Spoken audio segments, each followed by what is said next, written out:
Hello and welcome to my Q3 2025 market update and Q4 outlook. We've got a lot to cover in this update. Plenty has been happening over the last quarter, so let's dive straight in, starting with a bit of a snapshot of what's happened around the globe broadly for equity markets, for investors in general.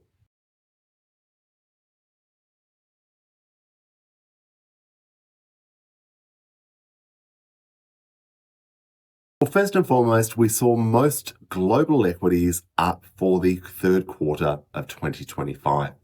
The US obviously had a very good run, anything in the AI space, and we saw about 80% of companies in the US beating earnings forecasts, which was certainly taken as a positive. We saw developed Europe also have quite a strong quarter. We also saw developed Asian markets having a good run as well. China continued its strong run. Japanese equities also performing quite well for that third quarter. Now, in terms of some of the key macro events for that third quarter that we saw play out, number one was really all eyes on central banks, watching when central banks are going to cut rates. We saw the Federal Reserve cut rates, which was certainly taken as a positive by investors. Exactly when the next rate cut comes, maybe a little more uncertain, with inflation remaining quite sticky. And we saw the Reserve Bank of Australia, the RBA, also cut rates by 0.25%. Expectations are that we'll have one more rate cut in Australia for calendar year 2025 before we head into potentially another 1 to 3 cuts in calendar year 2026. Now, of course, what is still playing out in the headlines are Trump's tariffs.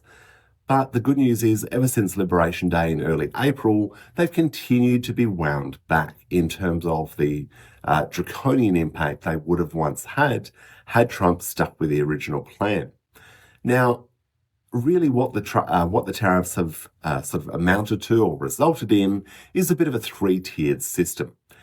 On the one hand, which is applied to about 100 countries, has been a blanket 10% tariff. We then saw a 15% tariff applied to around 40 different countries, and then to a handful of others, somewhat more of a bespoke rate that's applied in different ways.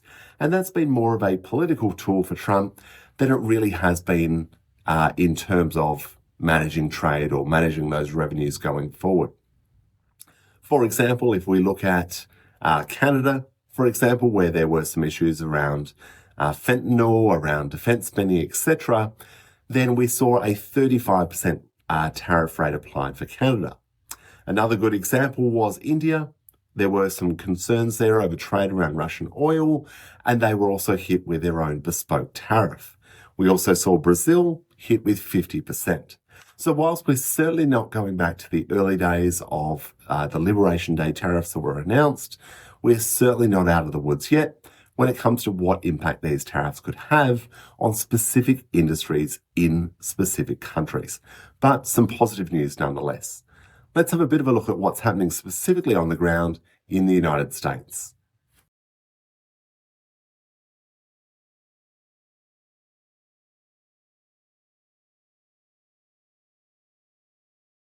Now, in the US, we have just come through a US reporting season, and US earnings were amongst the best globally when it comes to reporting season. And we saw that with share price reactions. We had over 80% of US companies beat earnings forecasts. And of course, the Magnificent Seven did a lot of the heavy lifting in that space. Anything in tech, AI, cybersecurity, fintech, usually had a pretty good quarter. And that was reflected in their earnings reports. Now, outside of that, in terms of economic data, we saw inflation remain quite sticky at 2.7%, and unemployment came in at 4.2%. Now, with the participation rate, with the unemployment rate of 4.2, suggests that we're certainly a long way from any sort of economic crisis, but that jobs are getting tougher and tougher to get. So we are sort of starting to perhaps hit that middle ground, which may give the Federal Reserve a bit more confidence in cutting rates further going forward. Outside of that, in the United States, we continue to see the politicization of various departments in the United States. We saw the Bureau of Labor and Statistics chief fired because Trump didn't like the data. So Now, this is going to become a bit more of a concern, or at least a thought on the mind of most analysts around just how much you can trust the data that's coming out of the US if people are actually more concerned around self-preservation than they are around the accuracy of this data. So watch this space, but broadly speaking, we remain bullish on US equities, but we are looking to trim back some exposure a little there as we head into Q4.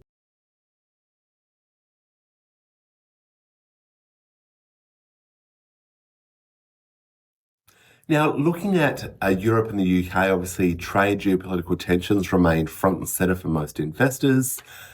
But the big news in European markets was really the ramp up of defence spending. Amongst NATO members, EU members, we have seen defence spending ramp up significantly thanks to instructives issued by Trump. Let's just have a look at some of the data around this. Defence budgets, which typically stood at 2% of GDP in 2024, have ramped up and are expected to hit 2.4% by 2027. Now, that 0.4% may not sound like much, but that's a 20% increase over just 2 years. If we have a look at what that means in euro terms, in actual spending, it's about 100 billion euros. And now it is not all going to missiles, armaments, etc. If we take Italy, for example, they're using it to build a bridge. And that will be a domestic bridge. Yes, the story given is that it enhances military capabilities, but obviously the domestic benefits of that, the jobs it will create, will naturally be a positive and will be stimulatory for most of these markets in the EU region. We are also expecting a significant boost in Germany. It's about a 500 billion euro package announced in Germany by 2029. So again, that level of spending is going to create more and more economic growth throughout this region. So we are watching that space in terms of what that's going to mean for European markets and naturally looking to boost a little bit of exposure there going forward. Let's have a bit of a look at what's happening on the ground in Asia.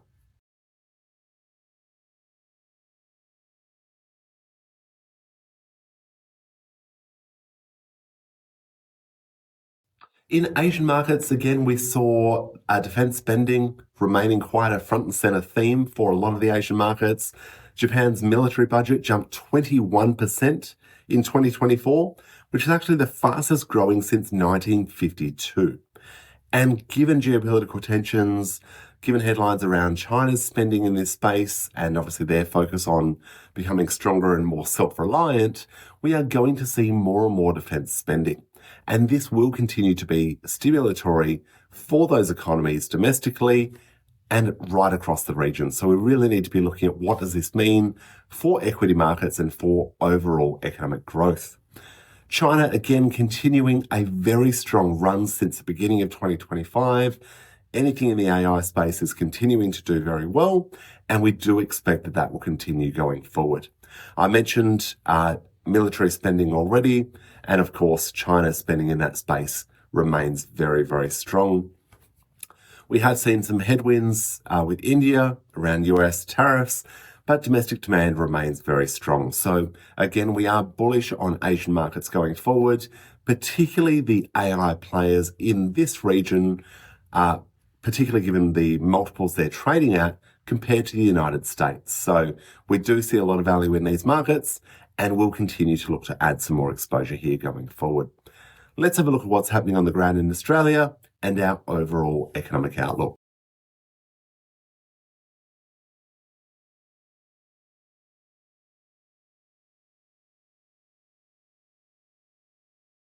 Australia was a bit of a mixed bag throughout the third quarter of 2025. We did see reporting season, but unlike the US, companies in Australia did not really present anything terribly surprising to the upside in terms of earnings. And in fact, earnings overall did actually show a decline, despite the fact that equity prices actually rose. We saw CBA relatively soft, Woolworths relatively soft, although Coles did quite well. Part of that was driven by theft, crime. Part of that was just driven by general supermarket spending. But again, earnings overall were quite soft. We did see those reliant on US housing, James Hardie, Reliance, etc., also remain quite soft for that third quarter. So what does that mean? Well, I think that does mean that we are going to see more and more reliance on picking the right sectors, the right companies in Australia, rather than just relying on your broad-based index. Because if we do start to see those prices reflective more and more of earnings, then we may see a bit of a pullback there going forward. Of course, time will tell. Outside of that, we did see, as I said earlier, the RBA did cut rates. The Australian dollar also is remaining quite strong. So we have seen about a 5% increase in the Aussie dollar over the last little while. So what does that mean for us as expats? Well, it probably means that we need to be paying more and more attention as to whether we should be shifting more and more funds back to Australia. Whether that be to invest in super, pay off property, buy put into other assets, or maybe even just keeping those funds here in Singapore, but investing them in Australian dollars. So don't ignore those exchange rate movements, can happen very quickly, and the market owes us nothing. So that's a bit of an outlook in terms of what's happening in Australia. Let's have a look at overall, where are we expecting markets to head for Q4 2025, and what, as investors, should we be doing going forward?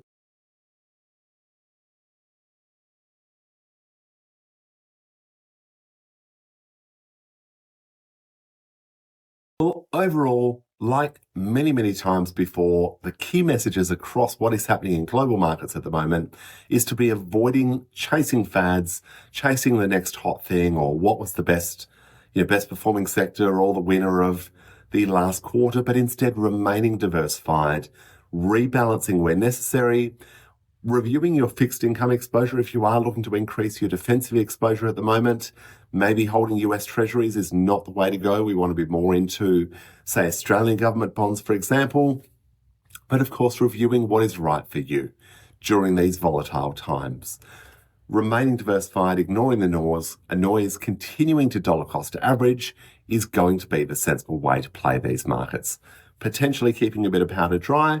If we do see a bit of a pullback, dollar cost averaging, these are the tried and tested methods that continue to work time and time again. If you do have any questions at all about the markets, your portfolio, drop me a note. I'd love to hear from you. I look forward to speaking with you soon.